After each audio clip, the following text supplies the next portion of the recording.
So, we've had an interesting week as far as wrestling business is concerned.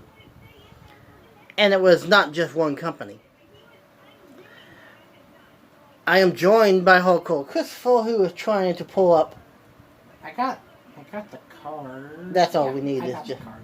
Okay.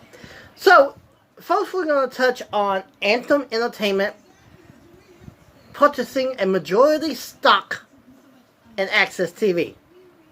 Since the announcement was made, it has been revealed that Impact will be... Say hi. Hi. I'm joined by Hardcore Christopher, for those who do not know. And Impact will be moving to Anthem after Bound for Glory, which is the 20th. It's either going to be a Thursday or Saturday night, from what I'm being told. So, let's touch one issue at a time. Let's start with that.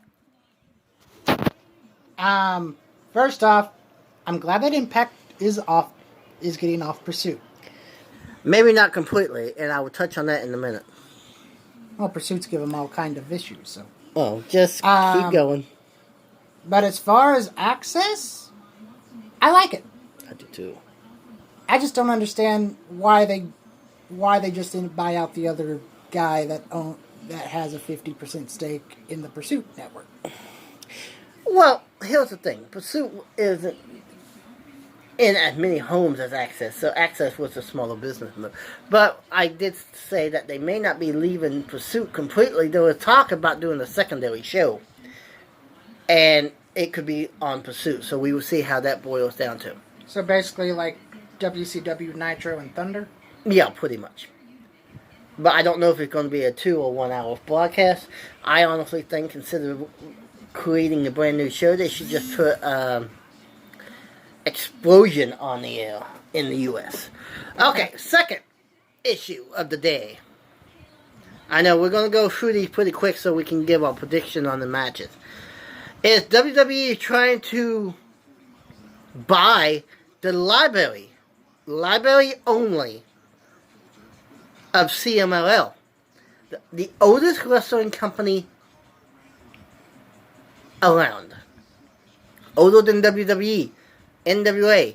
It was the first that is still around wrestling promotion. It's like, I don't know exactly how old it is, but NWA is 71, so they will probably be 80, 90 years old. Well, it was founded in 19... The only way we're going to get any answer to this is for me to do some math. When was they founded? And I can help you. I believe it was 1933. So 33, 43, 53, 63, 83, 93, 2003, 13. So 80 some years. Wow. So, I like it as long as it's just the library and not trying to put them out of business. And from what I'm gathering, it is just for the library. So basically means they will stop uploading them, and this would be part of the teal package, which would be probably the high package on the... of course, they're going to have to hire a couple people to come over and do voiceovers. Because it's in Spanish. Mike Tenay Would be a good one if they could get him, because he is so business smart when it comes to Mexican wrestling that it would be great. He could be the play-by-play. Who could be the analyst? Maybe Hulu. Rey Mysterio. Yeah, I could see that. But, so, that was basically the news of the week. Now let's get to the predictions of the week. For Clash of Champions on Sunday, match number 1, please. Okay, how do you want to go? Do you want to go from top to bottom? Or Probably bottom to top, because if Okay. you go top to bottom, they probably start with the big matches. We have the WWE Cruiserweight Championship Triple Threat match between Drew Gulak versus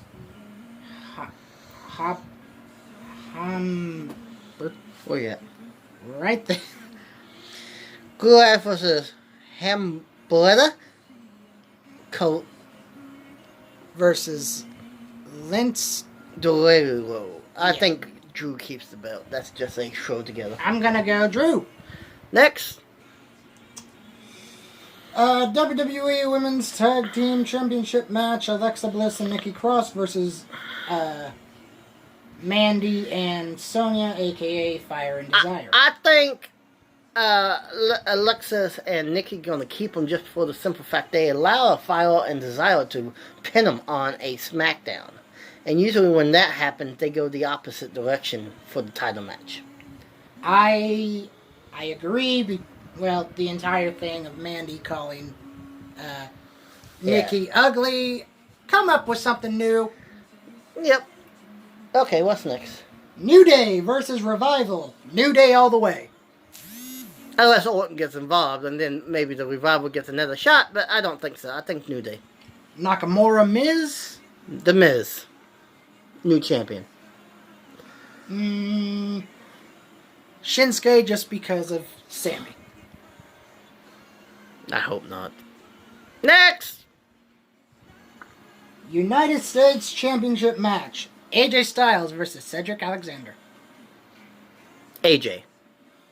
I see this being a good match either way, but I think the numbers game. I think the numbers game is going to be too much for Cedric to overcome. I mean, they've been pushing Cedric to the moon, but do they want to push him that much? I don't know.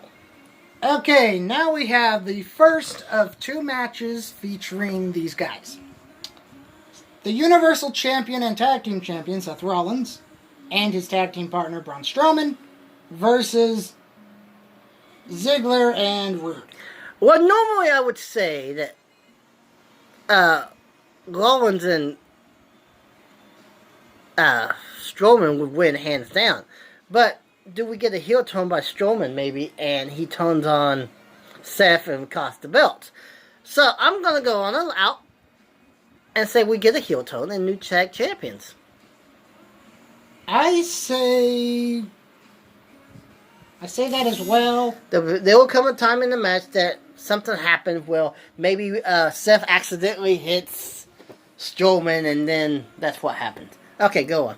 Now we have a no disqualification match between Roman Reigns and Eric Rowan.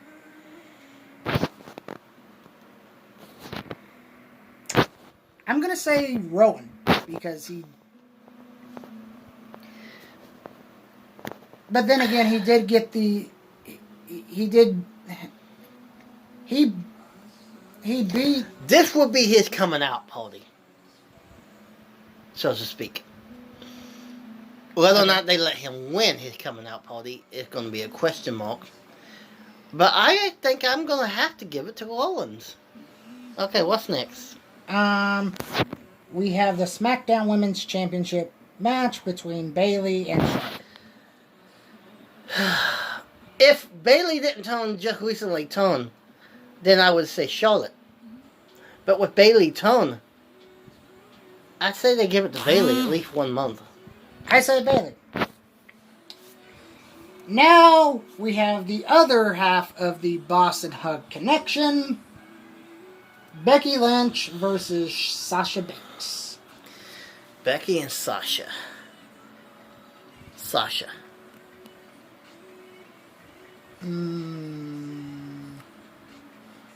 I say... I'm going to go out on a limb and say Becky. Alright, next. Stupid Kofi Kingston versus Randy Orton. Orton, new champion. This is tough for me because I want to see Orton win, but I want to see Kofi retain. Remember, Kofi and Orton had the match last time that went to a no contest. I'm going to say Randy, maybe Rough Bump, and Revival come in. And he gets the title. Yeah. And now... the big one. Seth Rollins versus Braun Strowman. Now, if Strowman doesn't turn heel and cost the tag titles, then I can see Strowman winning just because in October in the cell, the Fiend is supposed to get the title shot. That would make it a good match. But if he turns on Seth, that makes him a bad guy at that point. You won't have bad versus bad, I don't think, inside the cell. No. Unless they are about ready to turn the Fiend good. How would that work, though? I don't know. I'm just going out on it. I say Rollins because I see Strowman turning on him doing the tag match. Unless they go out and do the flip from the other end and have Seth turn. But we ain't going to go backtracking, so let's just say Seth retains and then gets attacked by The Fiend. Even though I like your idea, I'm going to say Strowman and he gets attacked by The Fiend. Is he a bad guy at this point, though? Would it make more sense for Seth to turn on Strowman or Strowman to turn on Seth? If they are going to change the title, it would probably make more sense to have Seth turn. But then, if they turn, they don't instantly lose. I say Strowman just because of his actions in recent weeks. All right, well, those are all results, and let's see how well we do. Till we meet again. I'm Hardcore Christopher. He's Wrestling for Fans.